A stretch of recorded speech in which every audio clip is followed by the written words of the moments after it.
네, 인사드리겠습니다. 안녕하세요. 제가 대학로 교회는 올해 제가 2번 이렇게 방문을 한 것 같습니다. 제가 이제 제 분야의 그 학술대회가 요 근처에서 있었어요. 그래서 제가 이제 신경과학 이 분야에서도 이제 일을 하고 있는데, 제가 이제 학회 특강을 이렇게 진행해야 돼서 주일날 예배에 이렇게 형제자매들과 함께 드렸던 적이 있습니다. 그리고 이제 저희 남원 서문교회에서 섬겼던 우리 귀여운 자매님 2분이 이 대학로 교회로 청거가 됐기 때문에 또 주님을 잘 섬기고 있는지 궁금하기도 하고 또 격려 차원에서 제가 방문을 이렇게 했습니다. 오늘 이제 제가 그 창조과학 및 이제 기독교 변증 세미나로 지금 7시간을 이제 지금 배정이 돼 있거든요. 오늘 이제 5시간, 내일 2시간 해서 이제 전체 진행이 됩니다. 특별히 이제 제가 그 대학로 교회 그 예배에 그 같이 참여하면서 굉장히 우리 형제자매님들이 주님 앞에 드리는 그 감사, 굉장히 활기차고 참 주님 기뻐 받으시는 그 감동적인 그 예배에 제가 함께하면서 제 심령에도 굉장히 기쁨이 있었습니다. 그래서 요번에 이제 기도하고 준비하면서 이런 청년들과 함께 우리가 섬기는 하나님을 같이 이렇게 살펴볼 수 있는 귀한 시간을 주신 것에 감사한 마음이 있습니다. 여기 빌립보서 1장 16절에 보게 되면 우리가 이제 변증이라고 하는데 이 성경에 변증이라는 단어가 등장을 합니다. 그래서 사도 바울이 내가 복음을 변증하기 위해서 세우심을 받았다 이렇게 합니다. 변증이라는 것은 그리스도인들이 믿는 것이 진리다 하는 것을 변호하고 증명하는 그와 같은 사역입니다. 그래서 창조과학도 사실은 변증사역 안에 이렇게 포함이 되어 있다 이렇게 생각하시면 되겠습니다. 제가 지금 7시간 진행할 내용들을 쭉 정리를 했죠. 그래서 성경이 하나님의 말씀이라는 것을 어떻게 알 수가 있냐는 거예요. 그 증거들을 살펴보고요. 그 다음에 이제 우리가 과학시간하고 대중매체를 통해서 생명의 기원하면 무슨 이론을 배우죠? 진화론을 배웁니다. 그래서 진화론이 과학책에서 가르쳐지지만은 진화의 그 증거라고 제시되는 그 과학적 증거들이 과연 과학적으로 신뢰할 만한 증거인지를 좀 살펴보겠습니다. 세 번째는 하나님께서 사람을 창조하셨는데 그 창조한 증거가 있는가? 여러분들 DNA라고 잘 아시죠? DNA를 통해서 이것이 우연히 저절로 되어지는 것이 아니라 지적인 존재의 그 설계에 의해서만 존재할 수 있다 하는 것들을 과학자들이 요즘 이제 연구에서 소개하고 있습니다. 네 번째는 이 성경의 기록, 이 성경의 내용이 역사적 사실인가 하는 겁니다. 이 성경은 많은 제국들이 등장하죠. 우리가 배웠던 바벨론 제국, 그리스의 제국, 헬라 제국으로 소개가 되고 로마 제국이 나옵니다. 제가 고등학교 1학년 때 예수님 믿고 나서 어떤 분이 이제 저에게 한영 성경을 선물했어요. 우리말로도 돼 있고 영어 NIV 성경이 있는 거예요. 근데 이제 제가 그때 1학년 때 세계사를 배우고 있었는데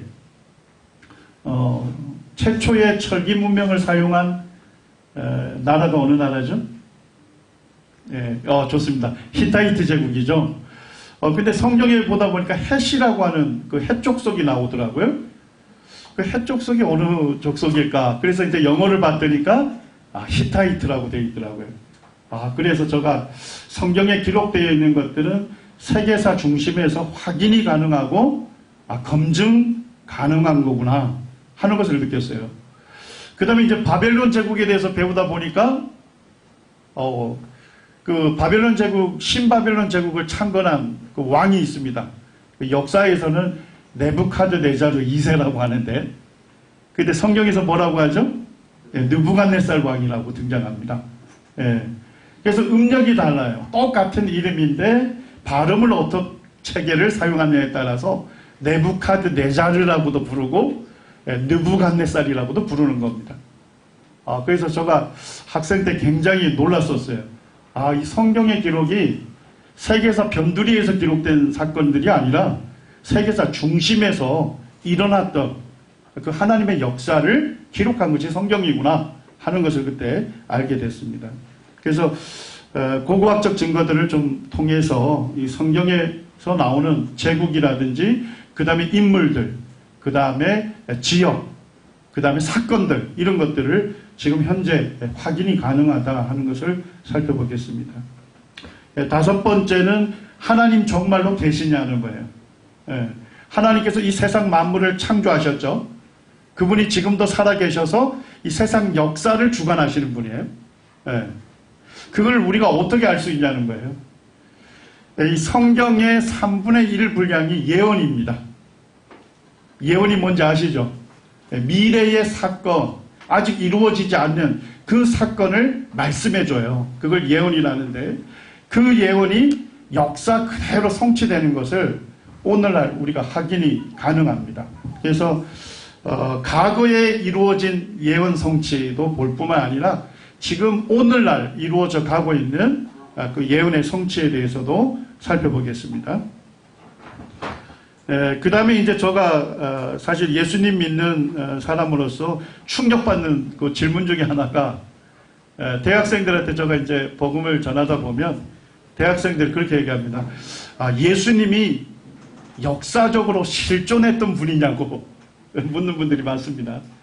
근데 예수님이 역사적으로 존재하셨다는 증거들은 차고 넘치는 시대에 우리가 살고 있습니다. 그것도 우리가 고고학적 증거들하고 그 다음에 역사적인 증거들을 가지고 살펴보겠습니다. 마지막으로 예수님만이 구원의 유일한 길인가에 대해서 예수님이 하나님의 아들이시다는 것을 우리가 어떻게 알고 믿을 수 있냐는 겁니다. 이런 7가지 주제를 갖고 진행하도록 하겠습니다. 첫 번째 주제가 조금 도전적이죠. 왜 하나님만을 믿어야 하느냐 하는 겁니다.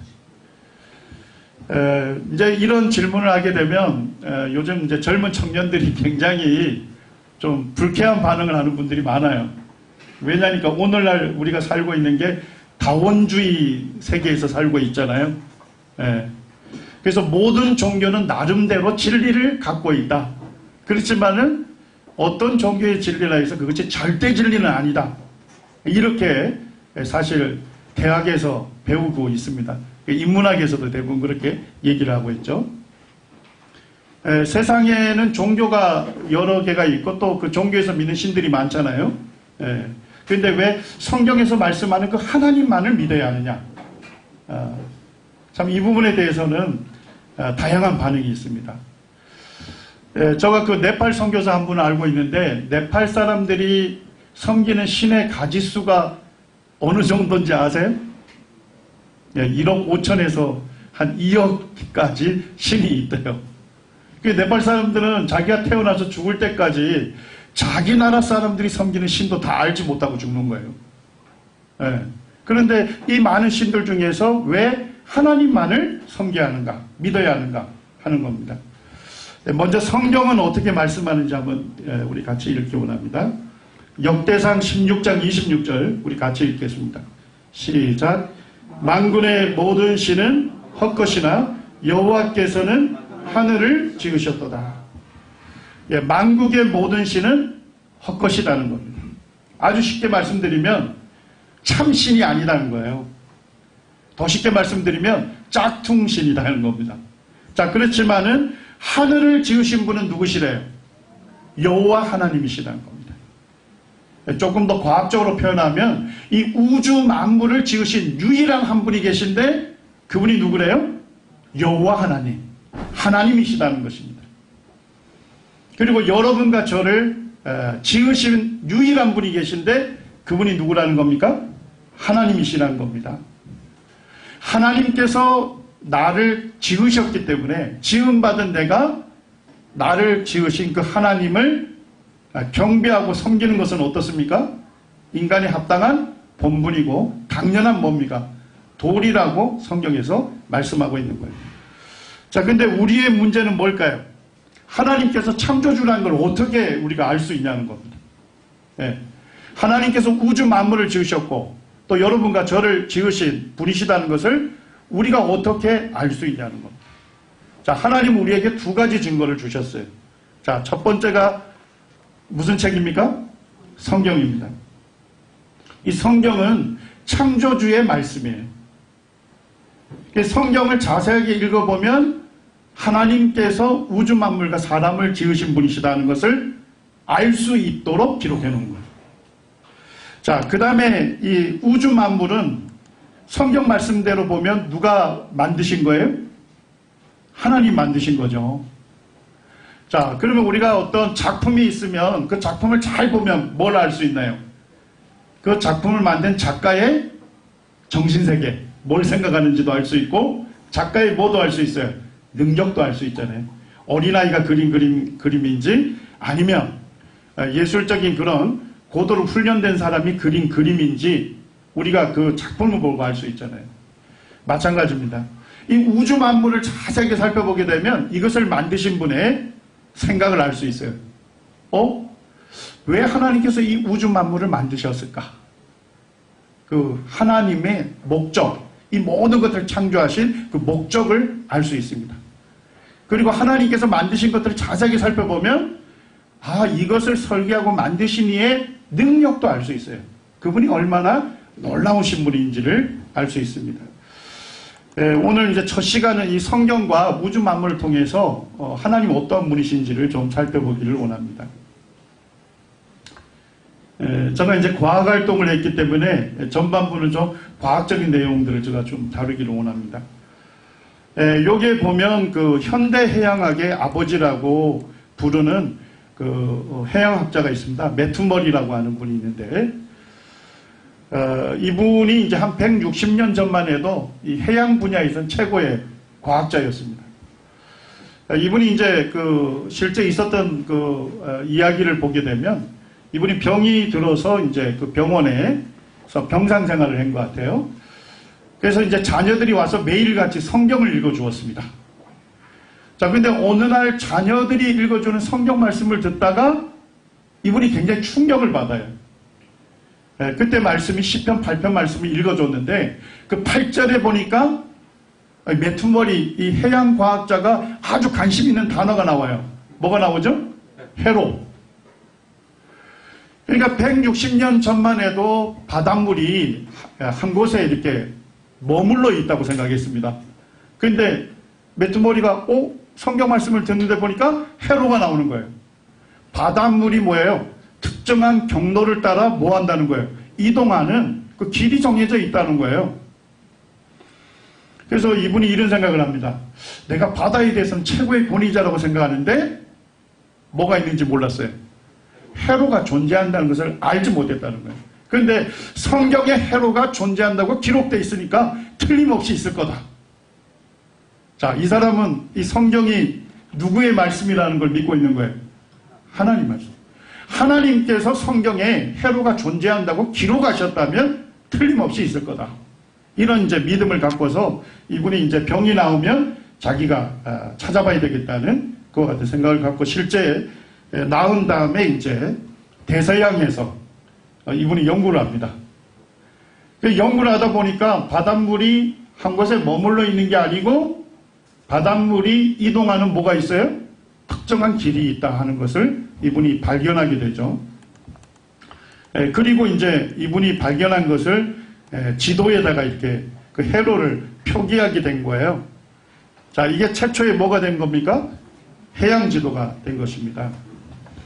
그래서 이제 과학 분야에서는 매투머리를 현대 해양학의 아버지라고 부르기도 하고 뭐의 발견자라고 부르기도 해요? 해로의 발견자 매투머리라고 소개를 하고 있는 것입니다.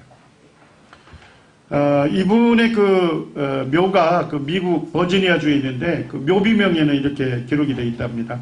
우리 같이 한번 읽어보시죠. 시작.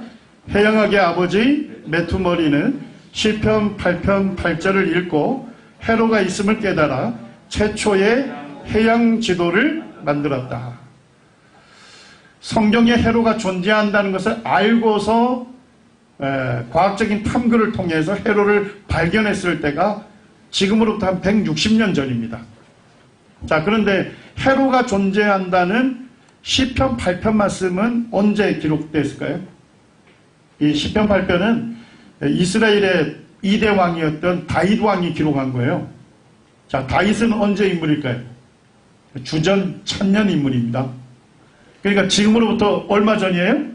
3000년 전에 헤로가 존재한다고 기록이 돼 있었고 160년 전에 메투머리라고 하는 과학자가 성경에 기록된 헤로가 존재한다는 것을 알고서 그가 과학적 연구를 통해서 헤로를 발견하게 된 거예요. 현대과학자들이 이제서 알게 된 헤로, 성경은 어떻게 그 오래전에 헤로의 존재를 기록할 수 있었을까요? 자, 바다에 대해서도 한번 살펴보겠습니다. 우리 욥기서 38장 16절에서 18절 스크린에 있는 말씀을 같이 한번 읽겠습니다. 시작. 내가 바다의 샘에 들어갔었느냐? 깊은 물밑으로 걸어다녀 보았느냐? 내가 그 모든 것들을 다 알거든 말할지니라. 이 하나님께서 욥이라고 하는 믿음의 사람에게 질문한 거예요. 너가 바다의 샘에 들어갔었느냐? 깊은 물밑으로 걸어다녀 보았느냐? 자, 하나님께서 바다에 뭐가 있다 그래요? 샘이 있다는 거예요. 샘물이 있다는 겁니다. 그리고 깊은 물밑으로 걸어다녀 보았냐고 도전하시죠. 깊은 물밑은 어느 정도 깊을까요? 수심이 한 1000m 정도 들어가야만 해양저라고 하죠. 이 바다의 바닥을 만날 수 있고, 가장 깊은 곳은 어느 정도일까요? 이 마리아나 해구라고 하는 데는 11,000m입니다. 그러니까 바닷속 11,000m를 내려가야만 해양의 바닥을 만날 수 있는 거예요. 자, 현대과학이 발달했습니다만 수심 1000m 정도 깊은 물밑을 걸어 다닐 수 있을까요? 불가능합니다. 아직. 우리가 맨몸으로 들어갈 수 있는 최대 깊이가 10m예요. 그 다음에 잠수장비 다 갖추고 들어가면 60m 깊이까지 들어갈 수 있습니다. 자, 더 들어가면 어떻게 될까요? 수압에 의해서 사람 터져요. 그런데 하나님께서 바다의 샘에 들어가 봤었느냐 하는 질문을 던지고 있는 겁니다. 깊은 물밑에 바다에 뭐가 있다는 거예요? 샘이 있다는 것이죠. 1973년에 현대과학에서 처음으로 잠수정을 개발해서 수심 1000m까지 들어갔어요. 그리고 거기에서 촬영한 사진입니다. 수심 1000m 들어가니까 바다의 바닥을 만날 수 있었죠? 자, 근데 바다의 바닥에서 뭐가 솟구쳐 오르고 있죠? 샘물이 솟구쳐 오르고 있어요. 이걸 과학자들은 열수 분출구다 이렇게 붙였어요.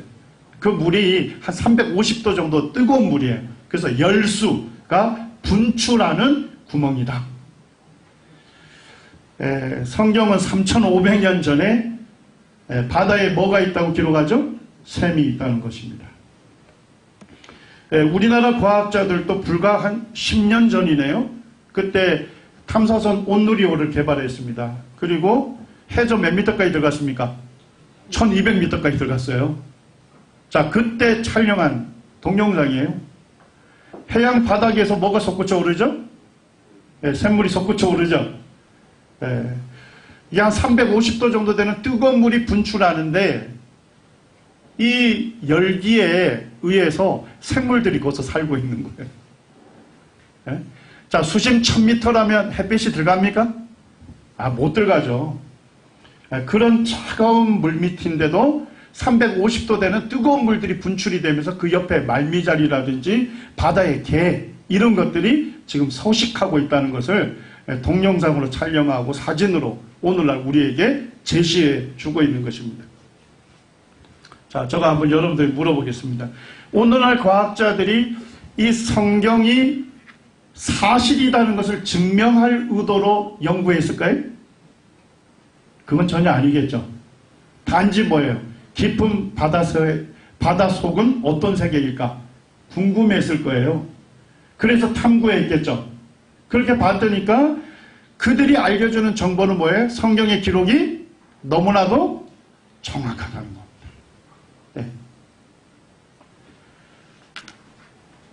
쉽게 말씀드리면 이것을 창조하신 분만이 말씀할 수 있는 내용이 어디에 기록되어 있다는 거예요? 성경에 기록이 되어 있다는 겁니다. 이제 사람에 대해서 좀 살펴보겠습니다. 창세기 17장에 보면 하나님께서 믿음의 사람 아브라함하고 뭘 맺으셨습니까? 언약을 맺었어요. 언약이라는 건 쉽게 말씀드리면 계약이라고 생각하시면 돼요. 하나님께서 아브라함의 후손들을 하나님의 백성으로 삼으시겠대요. 자, 아브라함의 자손들이 이룬 나라를 무슨 나라라죠? 오늘날에도 있잖아요. 이스라엘. 그 사람들을 뭐라고 불러요? 유대인이라고 부르죠. 하나님께서 아브라함의 자손을 하나님의 백성으로 삼겠다는 언약을 맺었습니다. 그리고 언약을 맺은 것을 몸에다가 새기도록 했어요. 나와 너희 사이의 언약을 뭐다? 표징, 쉽게 그냥 표식을 몸에다가 새기라고 했습니다. 그게 뭘까요? 할례입니다. 할례. 하나님께서 할례를 명령하면서 구체적으로 두 가지를 명령하십니다. 첫째, 누구에게 할례 주래요? 모든 유대인들에게 다 할례를 주라는 겁니다. 자, 두 번째는 뭐냐면 할례를 주는 특정한 날짜를 명령하셨어요. 언제 주랍니까? 태어난 지 8일 만에 할례를 받으라. 특정한 날짜를 하나님께서 명령으로 주신 거예요. 지금 오늘날 유대인들은 이 명령 지킬까요? 네, 3,500년이 지났지만 이 명령을 지킵니다. 남자아이가 태어나면 8일째 되는 날 할례 수술을 지금도 하고 있어요. 자, 만약에 남자아이가 태어난 지 8일째가 되는 날이 안식일이라면 그날에 할례를 줄까요? 아니면 다음 날로 미룰까요?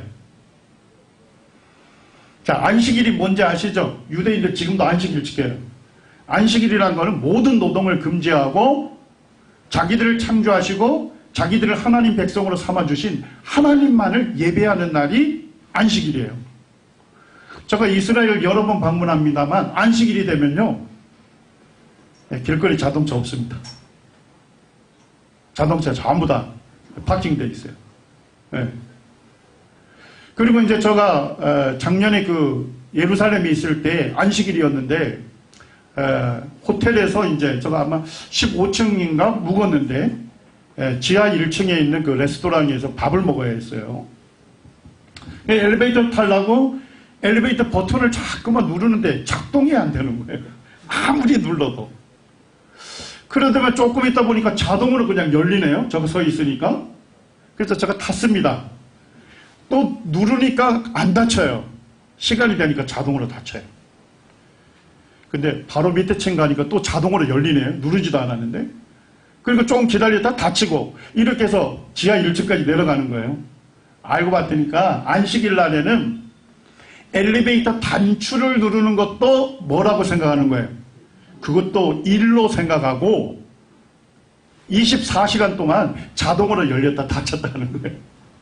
그래서 이 사람들은 안식일 날에 엘리베이터 버튼도 누르지 않는 거예요.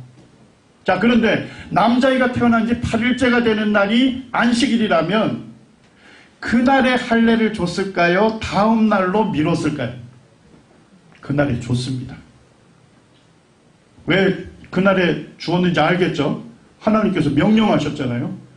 태어난 지 8일 만에 할례를 받을 것이요. 안식일이라도 그날에 할례를 줍니다. 이 스칸질로라고 하는 의학자가 있었는데 이분이 성경을 읽다가 하나님께서 할례를 명령하셨는데 특정한 날짜를 명령했단 말이죠. 태어난 지 꼭 8일째 되는 날에 하라. 이렇게 말씀하셨다면 분명히 뭔가 이유가 있을 거다. 이래서 이분이 의학적으로 조사를 해본 거예요. 자, 할례가 뭔지 아시죠? 좀 끔찍합니다만 잠시 보여드리겠습니다. 이 남자의 그 음경이라고 하죠. 해부학적으로. 그 덮고 있는 표피를, 보셨죠? 절개하는 수술입니다. 오늘날로 하면 뭐에 해당됩니까? 포경수술이에요. 쉽게 얘기하면. 자, 우리가 상처가 나면 몸에서 뭐가 나오죠? 피가 나오죠. 그러다가 어떻게 시간이 지나면 피가 엉겨붙고 응고가 되죠. 그러면서 출혈이 멈춥니다.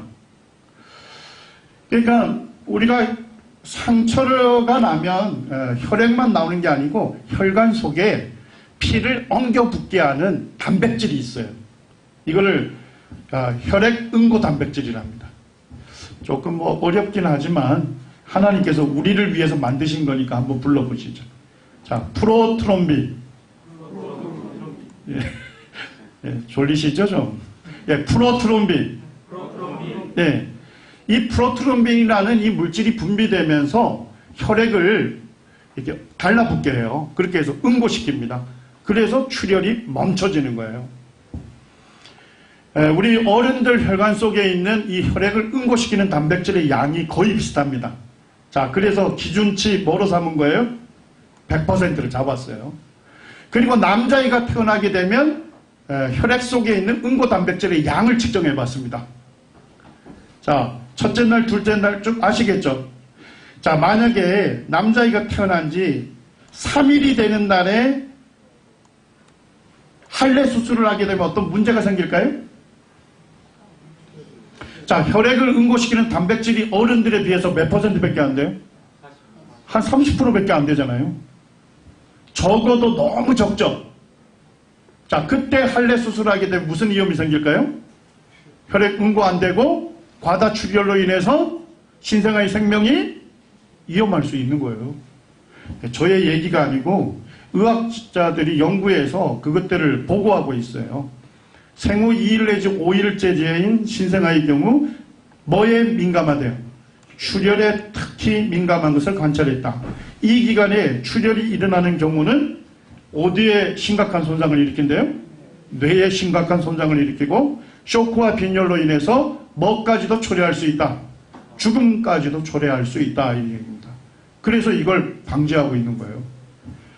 자, 그런데 이제 5일째 되면 좀 증가되죠. 6일째 증가되죠. 8일째 되면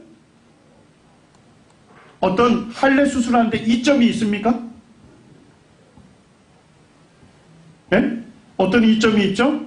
혈액을 응고시키는 단백질의 양이 누구보다도 더 많이 나와요. 어른들은 100%라 했잖아요. 자, 그런데 보니까 115% 되잖아요. 누구보다도 더 많이 나옵니까? 어른들보다도 더 많이 나오는 거예요. 자, 이때 할례 수술하면 어떤 이점이 있을까요?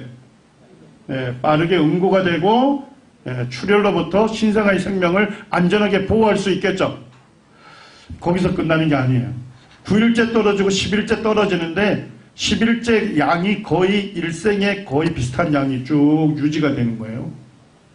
뭔 얘기인지 이해되셨나요? 자, 하나님께서 할례를 주라고 하는데 신생아 특별히 8일째 주라는 특별한 이유가 있나요? 그날이 할례 받기에 뭐한 날이에요? 가장 안전한 날이죠? 맞습니까? 그것도 태어나서 죽을 때까지 일생에 단 유일한 하루다 하는 것을 지금 이제 의학자들 연구를 통해서 알려주고 있는 겁니다. 하나님께서 우리를 창조하신 것을 우리가 어떻게 알 수가 있을까요? 의학자들이 물론 인간의 구조와 기능에 대해서 열심히 연구하고 있어요. 저도 이제 특별히 이제 해부학 쪽의 일을 하고 있는데 인간의 구조와 기능에 대해서 열심히 연구하지만 인간의 구조와 기능에 대해서 가장 정확하게 말할 수 있는 분은 누굴까요? 만드신 분만이 가장 정확하게 가장 정확한 정보를 우리에게 명령할 수 있는 겁니다. 요즘 젊은이들이 가장 좋은 선물로 이 아이폰을 보는데 아이폰의 구조에 대해서 기능에 대해서 가장 정확하게 말할 수 있는 사람이 누굴까요? 저희 질문이 대부분 스크린에 답이 다 있어요. 스티브 잡스죠. 어떻게 스티브 잡스가 이 아이폰에 대해서 가장 정확하게 말할 수 있을까요? 이것을 설계하고 만든 사람이에요. 이거 직접 설계하고 만든 사람은 가장 정확하게 알려줄 수 있는 것입니다. 우리 성경을 펼치면 첫 구절이 창세기 1장 1절입니다. 우리 같이 한번 읽겠습니다. 시작. 태초에 하나님이 천지를 창조하시니라. 이 성경의 첫 구절이면서 성경의 머리글과 같아요. 성경 전체를 이해하는 열쇠와 같습니다. 자, 이 성경을 하나님께서 왜 우리에게 주셨을까요?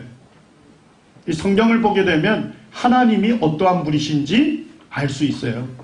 하나님이 이 성경을 통해서 자신을 알려주기 위해서 기록한 거예요. 자, 그런데 성경을 읽는 사람들, 처음으로 읽는 사람들에게 하나님께서 자신이 어떠한 분으로 가장 처음에 소개하기를 원했을까요? 하나님은 태초에 천지를 창조하신 분이다. 제가 한번 예를 들겠습니다. 어떤 사람이 법정에 와서 재판을 받는다 생각해 보시죠. 자, 그러면 판사들이 어떻게 하겠어요? 심리하겠죠. 자, 심리한 후에 이 사람이 죄를 지었다고 유죄 판결 내렸다고 가정해 보시죠. 자, 혹시 판사가 이 사람이 죄를 짓는 거 눈으로 직접 목격했을까요? 그건 아니겠죠.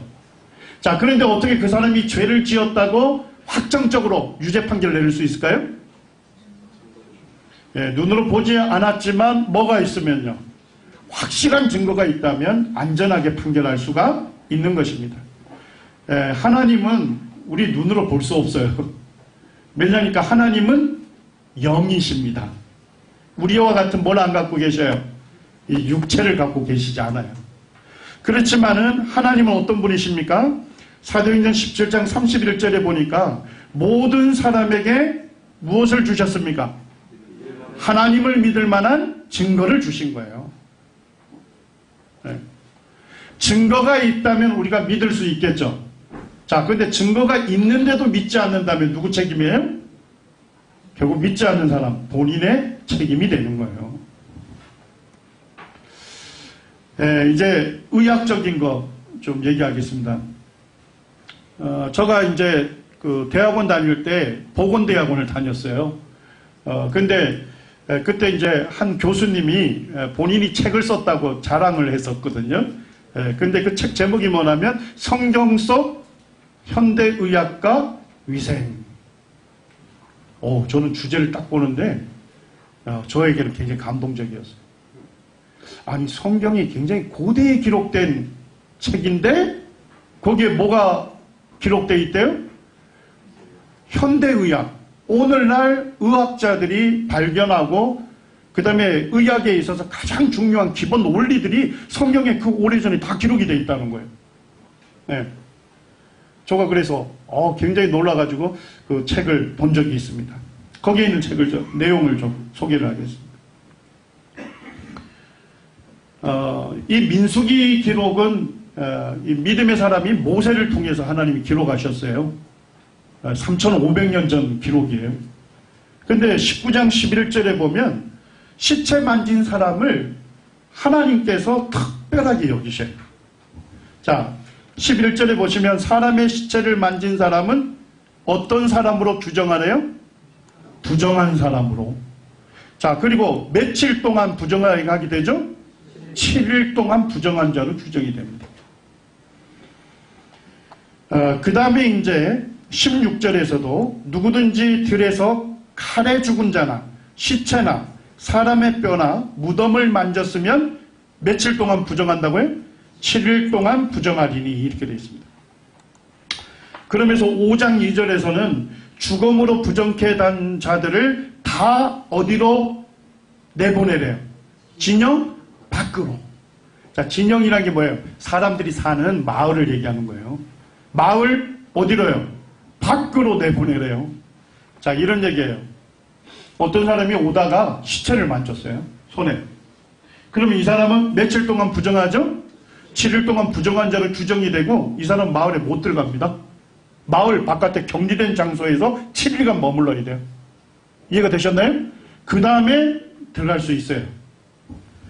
자, 왜 하나님께서 시체 만진 사람을 이렇게 특별하게 부정하다고 하셨을까요? 시체가 뭐예요? 인간에게 전염될 수 있는 가장 많은 뭘 갖고 있어요? 세균을 보유하고 있는 매체예요. 이해되셨나요? 자, 시체를 만지면 시체에 있는 세균이 누구에게 전염되죠? 만진 사람에게 옮아지죠? 그 세균은 뭘 일으킬 수 있어요? 질병을 일으킬 수 있는 거예요. 그래서 하나님께서 7일 동안 부정한 자로 규정하고 마을 밖에 격리된 장소에 7일간 머물도록 한 것입니다. 자, 거기서 끝나는 게 아니에요. 또 뭐라고 하냐면 뼈나 죽임을 당한 자나 시체의 무덤 만진 자에게 뭐 하라는 거예요? 자기 옷을 뭐하게 하고요? 빨게 하고 물로 몸을 씻게 하라는 겁니다. 자, 7일 동안 뭐 해야 하는지 아시겠죠? 격리된 장소에서 자기 옷을 어떻게 해야 돼요? 물로 깨끗하게 빨아야 돼요. 자, 그 다음에 물로 몸을 어떻게 해야 돼요? 깨끗하게 씻어야 돼요. 자, 왜 이렇게 하라 하셨을까요? 네? 자, 우리 세균이나 바이러스가 창궐하는 전염병, 지금 뭐 돼지콜레라인가 그것도 문제가 되잖아요, 그죠? 사스나 마르스 이럴 때 될 때 뭐 많이 안 하고 얘기했죠? 손을 깨끗하게 씻으라고요. 그래서 제가 교회를 갔는데 형제님들이 악수도 안 하려고 하는 거예요. 응? 그래서 그때 공중으로 많은 사람들이 모일 때 악수를 금지하라고 자꾸만 뉴스에서 악수하는 순간 어떻게 되죠? 내가 감염되어 있다면 세균이나 바이러스가 그 사람에게 옮겨지는 거예요. 그 사람이 또 생기게 되는 거예요. 그래서 뭐 이제 봤더니까 교회 갔더니까 독특한 인사법을 하더라고요. 뭐 팔굽으로 이렇게 툭툭 치더라고요. 당분간 그렇게 하자 이렇게 해서 저도 사실 참 생소하지만 그렇게 했습니다. 왜 시체 만진 사람을 옷을 빨게 하고 물로 몸을 깨끗하게 씻으라 했을까요? 뭐 하라고요? 세균을 제거하라고요. 자, 우리 손을 한번 보세요. 손 깨끗하시죠? 그런데 이 한 손에 세균이 어느 정도 살고 있을까요? 몇 마리 정도가요? 6만 마리 정도가 살고 있답니다. 그럼 양손을 합치면 몇 마리가 되죠? 계산 잘 하시네요. 12만 마리가 이렇게 두글두글하게 살고 있는 거예요. 근데 우리 눈으로 보게 하지 않은 것은 참 하나님께 감사가 됩니다. 네. 자, 이렇게 많은 세균도 손 씻기만 잘하면 어떻게 해요? 80%가 제거되는 거예요. 그래서 손 씻기를 열심히 하라고 하는 거예요. 자, 근데 이 지식이 언제 나왔냐? 불과 최근에 나온 지식입니다. 제멜베이스라고 하는 그 산부인과 의사가 있었어요. 이분이 이제 오스트리아 그 비엔나에서 산부인과 병원에 근무했는데 재밌는 일이 있는 거예요. 아이를 출산하기 위해서 산모들이 입원을 하는데 산모 6명 중에 1명이 죽어나가는 거예요. 너무 이상하죠? 아이를 출산하러 왔는데 6명 중에 1명으로 산모들이 죽어나가는 거예요. 그래서 이분이 조사를 해본 거예요. 주로 그 죽음에 이르는 산모들이 어느 의사들을 통해서 거쳐갔는지 조사를 한 거예요. 요걸 이제 제가 배웠을 때는 공중보건학에서는 역학조사라고 합니다.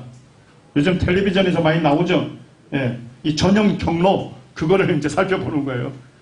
이분이 한 거예요. 그 옛날에. 해보니까 시체를 만진 의사들이 산모를 내진할 때 뭐 한 거예요? 손만 그냥 쓱쓱 수건 같은데 닦고 내지는 거예요. 그 다음에 뭐예요? 수술을 했던 분들이 그냥 피만 제거하고 산모를 내지는 거예요. 뭔지 이해되셨나요? 그래서 이분이 어떻게 했냐? 세균의 존재는 알지 못했지만 이분이 어떻게 알았냐면 시체를 만졌다거나 환자분을 수술한 의사들은 뭘 하라? 복도에 깨끗한 물에서 손을 깨끗하게 씻은 다음에 산모들을 진찰하라 하는 규정을 냈어요.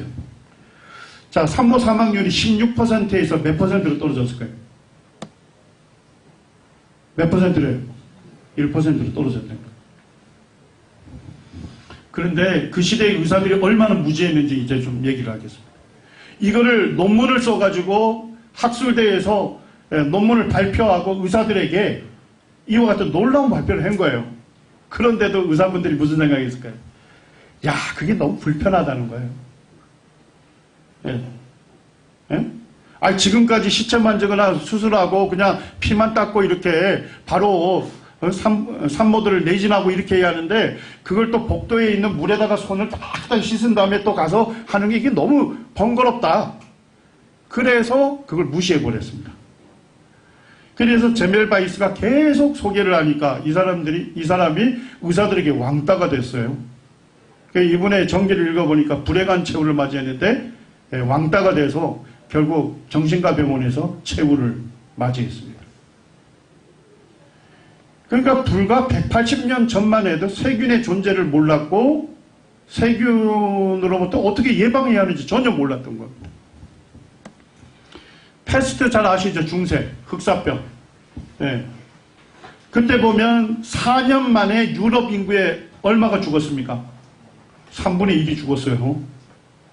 유럽뿐만 아니라 아시아 대륙까지 하게 되면 최소 7,500만 명이 그때 전염병으로 사망했습니다.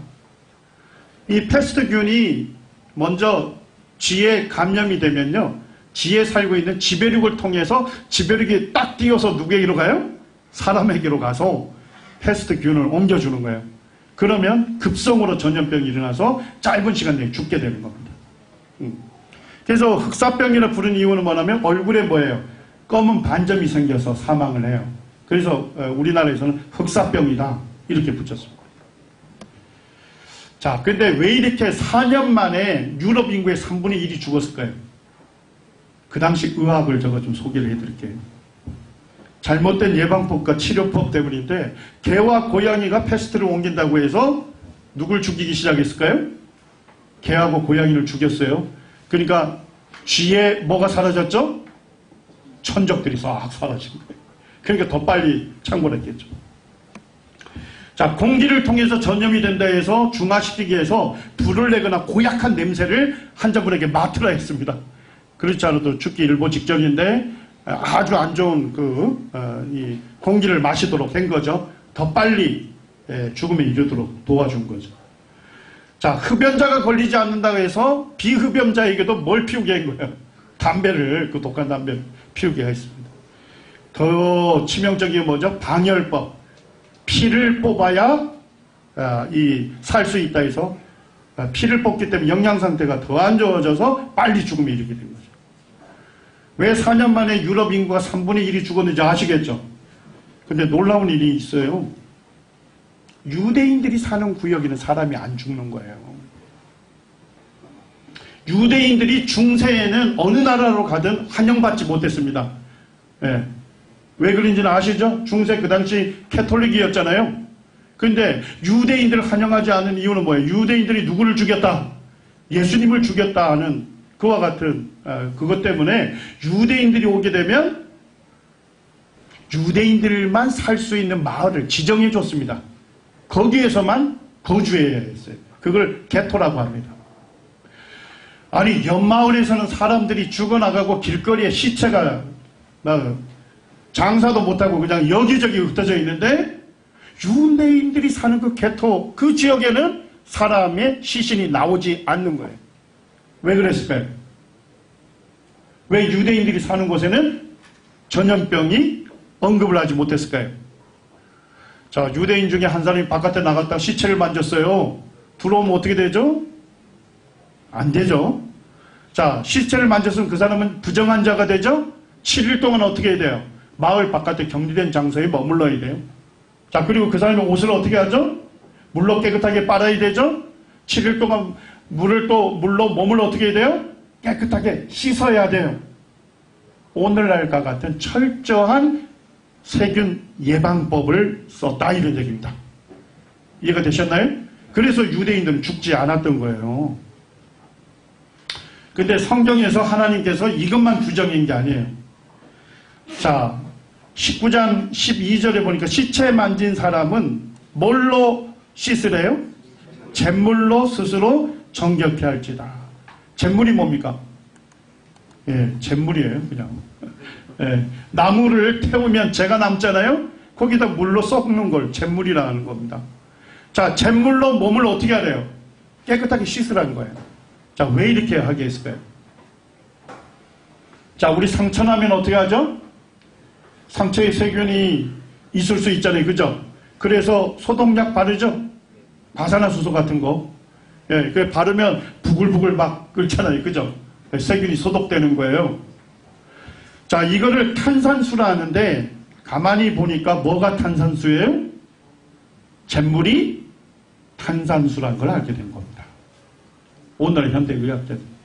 그러니까 세균이 감염될 가능성이 있는 사람이 격리가 되고 그 다음에 어떻게 하라고요? 잿물로 몸을 씻으라는 얘기는 세균을 소독시키라 이런 얘기입니다.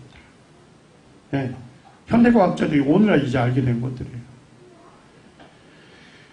자, 민수기는 하나님께서 누굴 통해서 기록하셨다고요? 모세. 자, 모세는 어디에서 태어났습니까? 이집트에서 태어났죠. 애굽에서. 자, 그리고 어디에서 죽음을 맞이했죠? 광야에서, 그죠? 광야에서 죽음을 맞이했어요.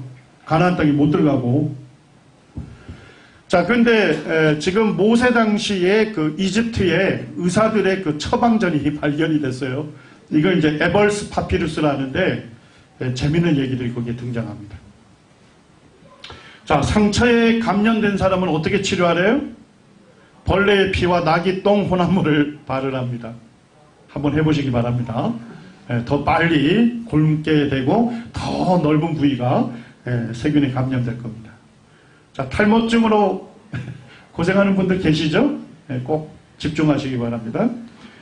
말, 악어, 고양이, 뱀 지방과 당나귀 이빨을 꿀에 갈아서 바르면 이게 털이 머리카락이 난답니다. 해보시기 바랍니다. 자, 뱀에 물린 사람은 어떻게 하랍니까? 입안 신상에 물을 부은 후 그 물을 마시게 하랍니다. 자, 이게 뭐 신상에 물을 부으려 할 때 벌써 독이 퍼져가지고 새로운 세상으로 갈 가능성이 높습니다. 이게 모세 당시에 이집트의 의술이에요. 자, 그런데 하나님은 이 시체 만진 자에게 또 뭐라고 명령하십니까?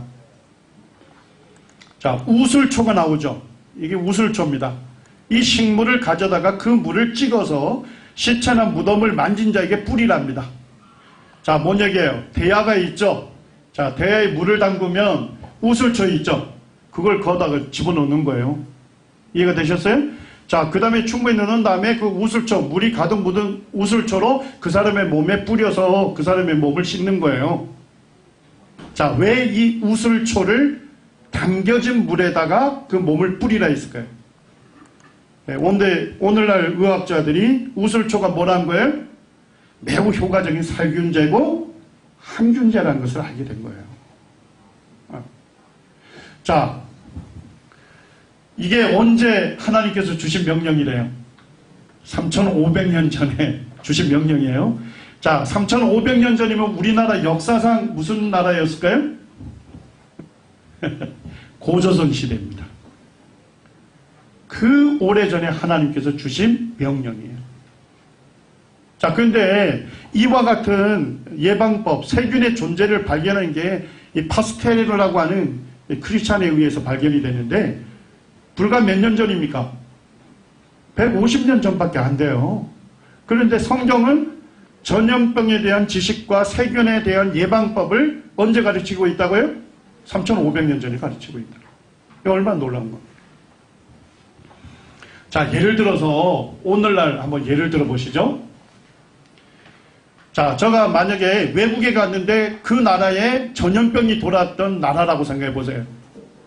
자, 그러면 제가 이제 비행기 타고 인천공항에 들어오면 어떻게 하죠? 전염병 지역인 어느 나라에 갔다 오신 분들은 꼭 신고를 하십시오. 이렇게 하죠. 신고하면 골치 아플 것 같거든요. 그래서 만약 신고 안 하고 그냥 지나갑니다. 자, 그러면 거기에 보니까 어떤 분이 카메라 같은 걸로 계속 주시하는 분이 있죠? 그분이 뭐 하는 거죠? 체온을 감지하고 있는 거죠. 자, 그래서 온몸에 열이 높다는 것을 발견하면 어떻게 할까요? 잠깐 오십시오. 이렇게 되는 거예요. 나 중요한 일이 있어. 나 빨리 들어가야 한다. 안 됩니다. 법적으로. 그 사람은 어떻게 되죠? 격리되게 되어 있습니다. 네. 나라에서 지정한 병원에 가서 격리하게 되고요. 무균방에 들어가게 돼요. 옷을 다 제거하고요. 물로 깨끗하게 몸을 씻고 살균제, 향균제로 치료받게 되어 있는 거예요. 이해가 되셨나요? 그 다음에 다 나와야 못 들어갈 수 있어요. 마을로 들어갈 수 있는 겁니다. 지금 오늘날 지금 사용하고 있는 현대의학과 공중위생의 원리입니다. 그것이 언제 기록이 되어 있다고요? 3,500년 전 하나님께서 명령으로 우리에게 주신 거예요. 하나님께서 출애굽하는 이스라엘 사람들에게 이렇게 약속하셨죠. 우리 출애굽기 15장 26절 같이 읽겠습니다. 시작. 이르시되 너희가 너희 하나님 나 여호와의 말을 들어 순종하고 내가 보기에 의를 행하며 내 계명에 귀를 기울이며 내 모든 규례를 지키면 내가 애굽 사람에게 내린 모든 질병 중 하나도 너희에게 내리지 아니하리니 나는 너희를 치료하는 여호와임이라. 예, 이스라엘 사람들이 애굽에서 430년간 지내다가 그들이 출애굽했죠. 나오게 됐어요. 자, 근데 나온 사람들이 아마 한 250만 명 정도로 봅니다. 어른들만 60만 명이니까 아이들, 부녀 이를 다 따지면 한 250만 명으로 봐요. 자, 근데 250만 명이 하나님께서 주신 이 명령 없이 나왔다면 어떻게 됐을까요? 제가 볼 때 광야 생활에서 다 죽었을 겁니다. 전염병에 의해서. 몇만 명이 공동생활해야 되죠? 250만 명이 공동생활해야 돼요. 예, 공동생활할 때 문제가 뭐죠? 전염병입니다. 전염병이 한 번 생기면 어떻게 되죠? 전체가 죽는 거예요. 그래서 하나님께서 세세한 공동으로 한 250만 명이 밀집해서 생활해야 되기 때문에 그들로부터 이 세균, 전염병으로부터 그들을 보호할 수 있는 그 말씀들을 하나님께서 명령으로 주신 거예요.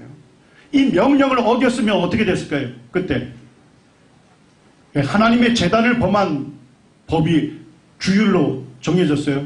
쉽게 얘기하면 그 사람은 어떻게 되죠? 죽음을 맞이하는 것입니다. 이런 엄격한 규정에 의해서 250만 명이 생명을 부지할 수 있었던 것입니다. 우리가 살고 죽는 것이 어디에 달려있는 거예요? 하나님 말씀에 달려있는 것입니다.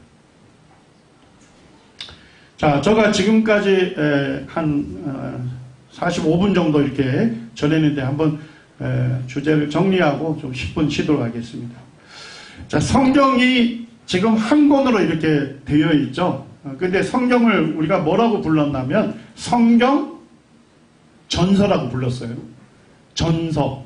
쉽게 가면 톨스토이가 뭐 쓴 작품들 전부 모으면 뭐라 부르죠? 톨스토이 전집 이렇게 부르듯이 하나님에 의해서 영감받은 기록들을 전부 모아서 한 권으로 만든 거예요. 실제는 몇 권입니까? 66권이에요. 자, 근데 이 첫 번째 책 이름이 뭐죠? 창세기입니다. 자, 창세기는 언제 기록이 됐대요? 네, 주전 1500년입니다. 아까 말씀드렸죠? 우리나라로 보면 어느 시대에 있습니까? 고조선 시대입니다. 조선이 아니고 고조선 시대입니다. 자, 그 다음에 성경의 마지막 권이 뭡니까? 요한계시록입니다. 요한계시록은 넉넉 잡아 AD 100년으로 봅니다. 자, 주전 100년이면 우리나라 어떤 역사였을까요? 어떤 시대죠? 삼국시대입니다. 그러니까 이 성경 전체가 언제 기록이 됐다는 거예요? 아주 고대에 기록이 된 겁니다. 자, 그런데 놀라운 것은 뭡니까? 현대과학자들이 오늘날 이제 알게 된 이 놀라운 사실들이 어디에 기록이 되어 있어요? 그 오래전에 기록된 성경에 기록되어 있죠. 자, 그렇다면 여러분들 결론을 내려보시죠. 이 성경 기록이 그 시대 사람들의 지식에서 왔을까요? 그 시대 사람들이 알고 있는 지식에서 왔을까요? 아니잖아요. 전염병도 불과 150년 전에 알게 됐다니까요. 세균의 존재 알고 그 후로 세균에 대한 전염병에 대한 예방법이 시작이 됐죠. 고조선 시대나 삼국시대에 어찌 이런 오늘날 현대의학의 원리와 보건위생의 내용들이 기록될 수 있습니까? 불가능한 거죠. 자, 그러면 그 시대 사람들의 지식에서 오지 않았다면 성경은 결국 올 수 있는 유일한 출처는 어디입니까? 디모데후서 3장 16절에 모든 성경은 누구의 감동으로 된 것입니까? 하나님의 감동으로 기록된 것입니다. 그러니까 창조주만이 말씀할 수 있는 것이 그 고대의 성경에 기록이 되어 있는 것입니다. 이것만 우리가 좀 살펴보면 성경이 하나님의 말씀이다 하는 것을 우리가 합리적으로도 받아들일 수 있는 것입니다. 10분 정도 쉬시고 지금 37분입니다. 그래서 10분 쉬고 모이겠습니다.